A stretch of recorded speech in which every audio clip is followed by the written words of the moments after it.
Good morning, students. In the previous class, we have studied about the functions of the state legislature, about the speaker, how are laws made, and also about the state executive, which includes the chief minister, the council of ministers, and the governor. We have already studied about all these in detail. Today, we are going to study about the functions of governor, what are his discretionary power, the advocate general, administration of union territories, and the civil services. Functions of a governor. The administration of a state is carried out in the name of the governor. However, in reality, a governor is the nominal head of the state, where the real power lies within the chief minister and the council of minister. Basically, the governor appoints the chief minister and the council of minister, and he or she distribute portfolios to the council of ministers on the advice of the chief minister. She also appoints the advocate general, the judges of the district court, and the chairman and members of a state public service commission. The president consults the governor in the appointment of judges of the high court. The governor summons and ends the sessions of both houses of the state legislature. The governor inaugurates the state legislature after the assembly election and also addresses the first session every year. The governor's speech on these occasions generally outlines the new policies of the state government. So function of the government governor की अगर हम बात करें function of governor की अगर हम बात करें, जो एडमिनिस्ट्रेशन होता है स्टेट का वो जो है गवर्नर के नेम पे ही कैरी आउट होता है, बट रियलिटी में गवर्नर जो है वो नॉमिनल हेड होता है स्टेट का. जो रियल पावर लाई करती है वो चीफ मिनिस्टर और उसकी जो काउंसिल ऑफ मिनिस्टर्स होती है उसके पास ही होती है. गवर्नर जो है वो अपॉइंट करता है चीफ मिनिस्टर और काउंसिल ऑफ मिनिस्टर्स को, और गवर्नर डिस्ट्रीब्यूट करता है जो पोर्टफोलियोज़ होते हैं, जो डिफरेंट डिपार्टमेंट्स होते हैं उन्हें जो काउंसिल ऑफ मिनिस्टर्स होते हैं चीफ मिनिस्टर की एडवाइस पे उन्हें डिस्ट्रीब्यूट कर देता है. गवर्नर अपॉइंट करता है एडवोकेट जनरल, जजेस जो होते हैं डिस्ट्रिक्ट कोर्ट के, और साथ ही साथ जो चेयरमैन और मेंबर होते हैं स्टेट पब्लिक सर्विस कमीशन के, उन्हें प्रेसिडेंट जो है वो कंसल्ट करते हैं गवर्नर को जब भी वो अपॉइंट करते हैं जो जजेस होते हैं हाई कोर्ट के. ठीक है. गवर्नर जो है वो समॉन और एंड करते हैं सेशन को, जो दोनों हाउसेस का सेशन होता है स्टेट लेजिस्लेचर का, ये समॉन और एंड करने का काम गवर्नर का होता है. गवर्नर इनॉग्रेट करते हैं स्टेट लेजिस्लेचर को जब असेंबली इलेक्शन हो जाता है उसके बाद, और एड्रेस करते हैं सबसे पहला सेशन जो होता है हर साल. गवर्नर की स्पीच जो है वो इन ओकेजन्स पे दी जाती है. वो आउटलाइन होती है कि जो स्टेट गवर्नमेंट की न्यू पॉलिसीज़ हैं उसके बारे में. गवर्नर जो है वो रिटर्न कर सकता है एक बिल स्टेट को लेजिस्लेचर फॉर कंसिड्रेशन. ठीक है. गवर्नर के पास ये अथॉरिटी होती है कि अगर कोई बिल है तो वो रिकन्सिड्रेशन के लिए स्टेट लेजिस्लेचर को वो बिल रिटर्न कर सकता है. बिल जो है स्टेट लेजिस्लेचर के थ्रू अगर पास हो गई है वो लॉ तभी बनेगी जब गवर्नर उस पर अपना सिग्नेचर कर देगा. ठीक है. अपना असेंट दे देगा. जब स्टेट लेजिस्लेचर जो है सेशन में नहीं होता है तो गवर्नर कंसिडर करता है, मतलब गवर्नर जो है नेसेसरी होता है कि वो अगर कोई लॉ है तो वो उसको मतलब पास करे, या फिर वो कोई ऑर्डिनेंस को इशू करे, एक न्यू ऑर्डिनेंस को इशू करे. और जो ऑर्डिनेंस होता है it acts as law as long as it remains in force. ठीक है. ऑर्डिनेंस जो है वो एक लॉ की तरह ही काम करता है, और ये तब तक रहता है जब तक वो फोर्स में है तब तक वो लॉ की तरह से वर्क करेगा.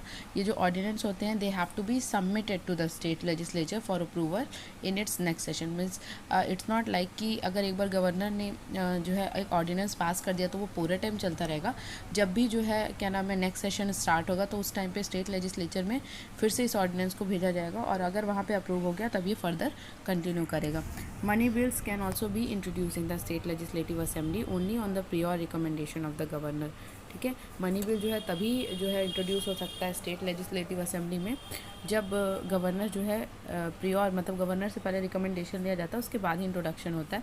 गवर्नर के पास पावर होती है कि वो सर्टेन मेंबर्स को जो है स्टेट लेजिस्लेटिव काउंसिल में के नॉमिनेट कर सके अगर स्टेट बाई कैमरल है. As I have told you earlier, bicameral means those states who are having both Lok Sabha and Rajya Sabha. Okay.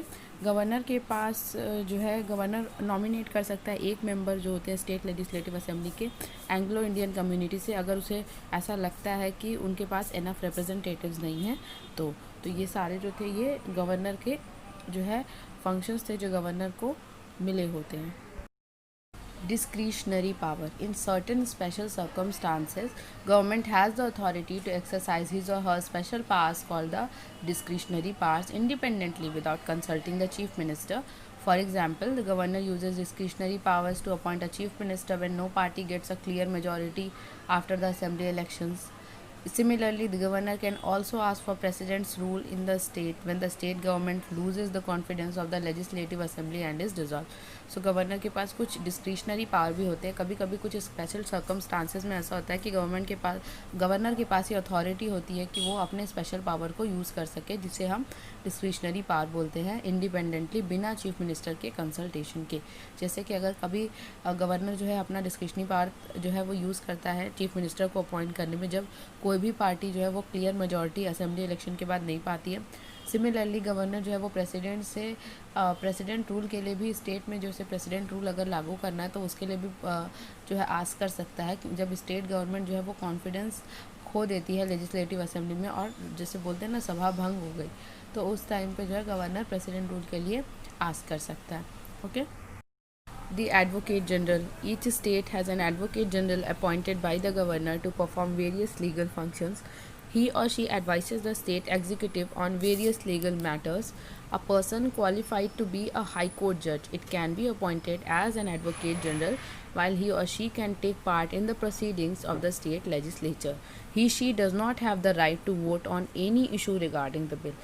Advocate general her state के पास एक एडवोकेट जनरल होता है जिसे गवर्नर अपॉइंट करता है, जो कि लीगल फंक्शंस को परफॉर्म करता है. ये स्टेट एग्जीक्यूटिव को एडवाइस देते हैं लीगल मैटर्स में.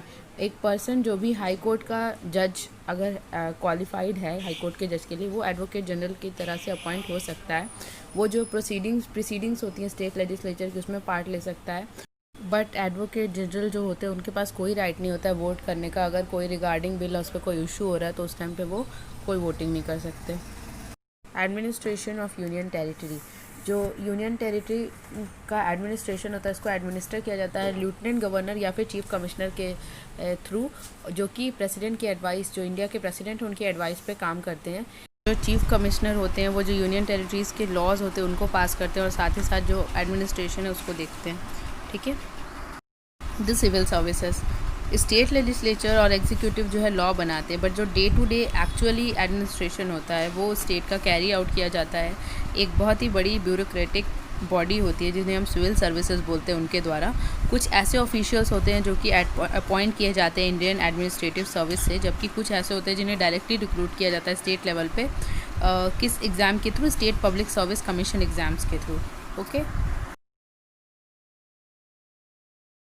सिविल सर्विसेज जो है स्टेट में उसको हेड किया जाता है एक चीफ सेक्रेटरी के थ्रू. एंड ये जो सेक्रेटरीज़ होते हैं वो इंचार्ज होते हैं डिफरेंट डिपार्टमेंट्स के जो उसके अंडर में काम करते हैं. फर्दर जो ये सेक्रेटरीज़ जो चीफ सेक्रेटरी होते हैं वो उनको असिस्ट करने के लिए deputy secretary, joint secretary, under secretaries और डायरेक्टर्स होते हैं. हर डिस्ट्रिक्ट में जो है एडमिनिस्ट्रेशन को हेड किया जाता है डिस्ट्रिक्ट मजिस्ट्रेट के द्वारा, जिन्हें हम DM कहते हैं. That's it for today's class. Thank you.